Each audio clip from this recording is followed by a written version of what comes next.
paz do Senhor Jesus Cristo, meus irmãos, estou aqui hoje para gravar mais um vídeo para vocês falando sobre a palavra do Senhor.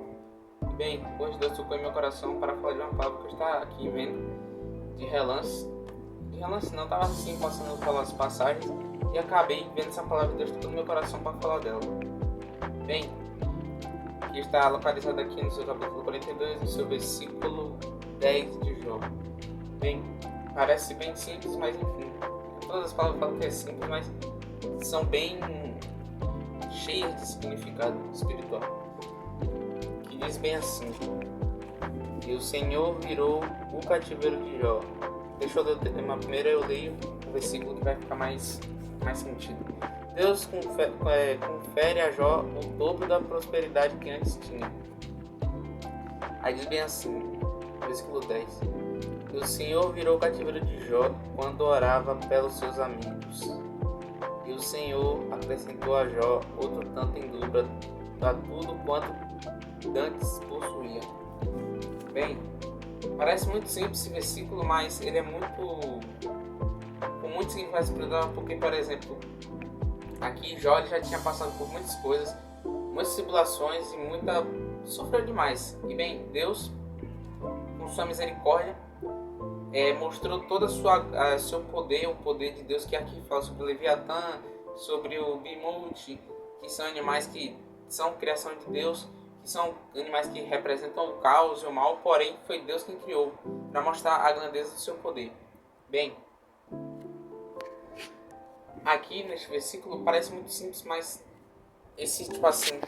enquanto Jó orava, Deus virou o cativeiro dele. É uma forma de dizer que Deus tirou tudo que ele tinha, que estava prendendo ele, e tudo que estava, afetando ele, a vida dele. E deixa eu ligar essa luz aqui, pelo amor de Deus, tá simplesmente escuro demais aqui. Bem, aqui nessa palavra, como fala, Jó, ele estava orando pelos seus amigos, porque seus amigos tinham falado mal dele, falado de maneira errada sobre Deus para ele, que pensaram que Jó ele tinha pecado e por isso que ele estava em maldição, porque naquele tempo, no Antigo Testamento, quando o homem pecava, ele estava disposto a ser amaldiçoado. Ou seja, se você pecasse, mesmo que fosse um pecado que fosse, sei lá, viu uma mulher de forma impura, sei lá, bater em alguém, você seria amaldiçoado, poderia perder as coisas. E pensaram que Jó fez um pecado que, meu Deus do céu, que pecado é esse? Que acabou, perdeu a vida do filho, perdeu, como posso dizer, a fidelidade da mulher. Não quer dizer que a mulher traiu ele, mas a mulher abandonou ele. Não abandonou, mas falou para abandonar esse Deus que ele serve. Ou seja, ele perdeu tudo, mas mesmo assim ele se manteve paciente, porque naquele tempo só se vivia assim momentos ruins quando você pecava, e por isso que o povo não pecava. Porém, Deus, ele sempre usa alguém de uma maneira que a gente não entende. E como é essa maneira que a gente não entende? É a maneira que simplesmente é a prova. Bem, a prova você não entende porque ela começa do nada. É um momento que simplesmente Deus te pega e BUM! Dá um tapão em você perde tudo. Começa tudo a dar errado. Sua vida, as coisas que você fazia, tudo que você tinha, tudo dá errado. É o deserto. Você entra num momento que você entra no deserto. E Jó passou por um deserto muito grande. Ou seja, esse deserto que Deus fez a Jó é para ensinar a Jó, para simplesmente teve que ser paciente. E também Jó nunca blasfemou de Deus. E tem aqui ele falando sobre as queixas dele, mas ele nunca levantou a voz para falar mal de Deus ou blasfemar de Deus. Ele só falou ele perguntou por que ele estava sofrendo isso. Ou seja, nós muitas vezes não estamos sendo como Jó, não estamos sendo pacientes como Jó. Aí a gente fica só reclamando da causa, mas não fica, por que não vai lá e fala assim com Deus? Deus, por que isso? Pergunta, porque Deus, quando você entende o processo, quando você diz, Deus me explica esse processo que eu quero entender, porque ficar sem entender simplesmente é ruim. Simplesmente isso. E simplesmente, quando você passa a querer entender em vez de ficar reclamando, você começa a amadurecer. E bem, esse processo de Jó aqui foi um processo que simplesmente durou não sei quanto tempo, porque não tem um tempo exato, mas foi um processo bem longo para se dizer, porque tem 42 capítulos, só nisso já dá para saber que é um período longo. Tem 42 capítulos, são 42 dias, 42 meses, sei lá, deve ter sido um longo tempo, mas enfim. Voltando ao versículo aqui, como diz, que e o Senhor virou o cativeiro de Jó quando orava pelos seus amigos. Ou seja, enquanto ele orava, Deus já tinha tirado o cativeiro dele. E muitas das vezes a gente fica procurando a resposta de Deus, sendo que Deus já deu a resposta pra gente, antes mesmo de a gente ter ido orar para buscar aquela resposta. Bem, lá em Atos dos Apóstolos, como fala, a igreja estava clamando por Pedro. Só que Pedro, ele tinha sido liberto e a igreja continuou clamando. Porém, Pedro bateu na porta, uma menina foi lá ver e falou que era Pedro, ninguém acreditou. Ou seja, Deus, ele já dá a resposta antes mesmo de a gente acabar a oração. Nem sempre é assim, mas às vezes Deus, ele dá a resposta antes mesmo de a gente pensar que ele já deu a resposta. Ou seja, quando a gente menos espera, Deus já deu a resposta, só que a gente não ouviu, a gente não viu, a gente não percebeu. A gente tem que estar muito atento a isso, não tem que ficar preocupado, desesperado, meu Deus. Não, a voz de Deus vai vir naturalmente, como uma brisa suave. Vai vir simplesmente, não vai vir, não, você tem que ficar prestando atenção 24 horas, não. Não é assim que funciona, é simplesmente você se acalmar em algum momento de silêncio. Deus vai falar aos seus ouvidos, não com uma voz audível, mas nos seus pensamentos ali, no seu coração, no seu interior. Deus vai falar ao seu coração e você vai conseguir ouvir com clareza. Eu não digo que vai ser, não, eu vou chegar aqui, Deus vai chegar assim do seu lado, ou faça isso. Não, não é assim também.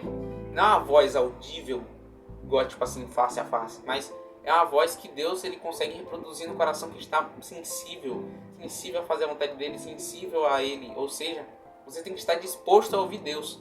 Estar disposto não significa você vou ficar quieto e vou ouvir Deus. Também, mas é necessário que você renuncie a si mesmo para ouvir a Deus.